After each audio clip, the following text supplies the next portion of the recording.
દિલ્હીના જંતર મંતરના આંદોલનની આગ હવે મહુવા પહોંચી છે।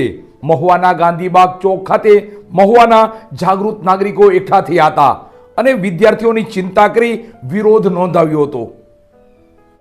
દેશની રાજધાની દિલ્હીના જંતર મંતર મેદાન ખાતેથી શરૂ થયેલા આંદોલનની ચિંગારી હવે ગુજરાતના મહુવા શહેર સુધી પહોંચી ગઈ છે।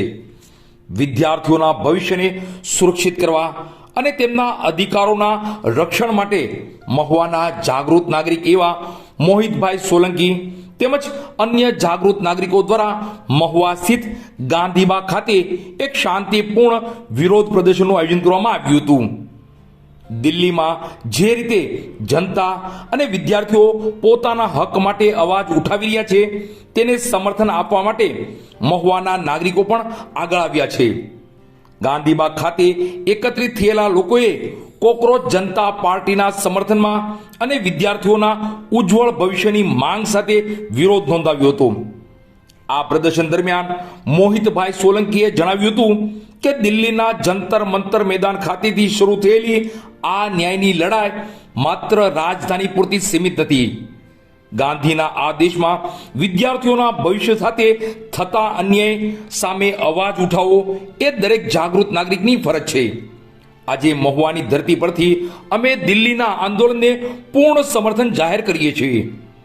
ગાંધીજીના અહિંસાના માર્ગે ચાલીને યોજાયેલ આ કાર્યક્રમમાં ઉપસ્થિત તમામ નાગરિકોએ ખૂબ જ શાંતિપૂર્ણ રીતે પોતાનો રોષ અને માગણીઓ રજૂ કરી હતી।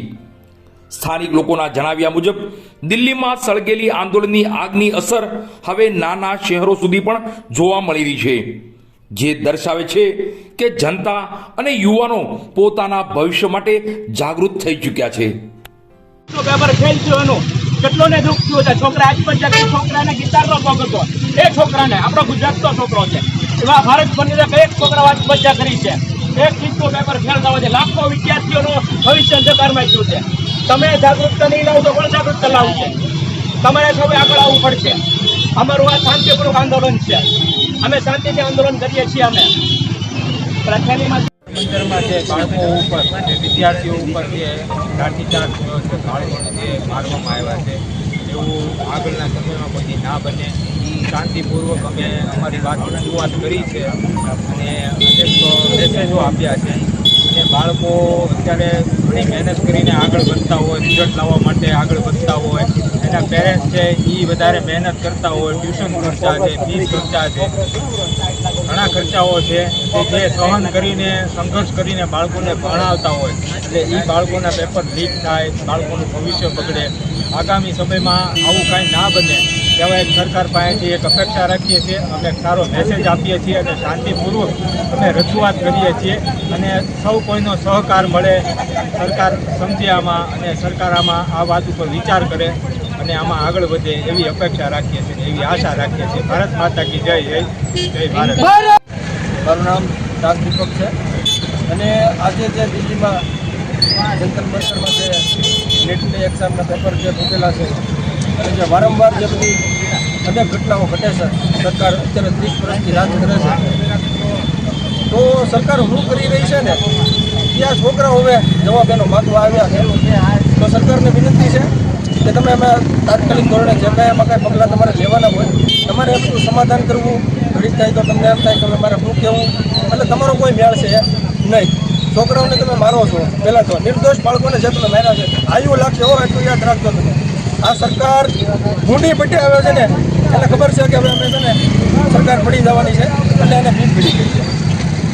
તમે ખરેખર આ જે બાળકોની સાથે જે અન્યાય કરો છો ને એ કરવાનું બંધ કરી દો, મહેરબાની કરીને તમને રિક્વેસ્ટ છે બે હાથ જોડીને। બીજું, મહુવાની અંદરથી આજે જાગૃત પબ્લિક તરીકે અમે આવ્યા છીએ, અમે કોઈ રાજકીય પાર્ટી સાથે કોઈ અત્યારે અમારે લેવા દેવા નથી। અત્યારે અમે જે આવ્યા છીએ બાળકો માટે આવ્યા છીએ। હવે તમે મહુવામાં એજ્યુકેશનમાં તમે ગણો કે અહીંયા નીટના એક્ઝામ માટે કે અહીંયા અઢળક ડૉક્ટરનું હબ કહેવાય ભાવનગર જિલ્લાની અંદર, છતાં કોઈ સારા માણસો અહીંયા આવ્યા નથી આના સમર્થન કરવા માટે। તો આ ગામની તમે દિશા તો જુઓ, આ શું કરશે પબ્લિક બધી એ કાંઈ સમજાતું નથી। હવે હવે નીટના એક્ઝામના 500 માર્ક આવ્યા, અમારે 600 માર્ક આવ્યા, અમારે 700 માર્ક આવ્યા, અમારી સ્કૂલના 500 વ્યક્તિઓ, અમારી સ્કૂલના 400 વ્યક્તિઓ, એટલે ભાઈ તમારી સ્કૂલના 400 વ્યક્તિ કે 500 વ્યક્તિ જેટલા પાસ થાય એટલા. હવે તમારા છોકરાઓને ડૉક્ટર બનાવવા છે, એન્જિનિયર બનાવવા છે, તમારી સારી નોકરીમાં IAS IPS બનાવવા છે, તો આ લડશે કોણ? કોની માટે લડશે બધા? હવે બાળકો માટે કોઈ બોલવા તૈયાર નથી, સારો માણસ કોઈ બહાર નીકળવા તૈયાર નથી, બહાર નીકળે તો એને બોલતો બંધ કરી દેવામાં આવે છે. તો આટલી બધી અજા તાનાશાહી કેમ કરો છો તમે બધા? એ કંઈ સમજાતું નથી. તો હવે તમને બે હાથ જોડીને ભલા મળશે કે હવે તમે સુધરી જાઓ. સુધરવાનો તમારો સમય આવી ગયો છે હવે. જય હિન્દ.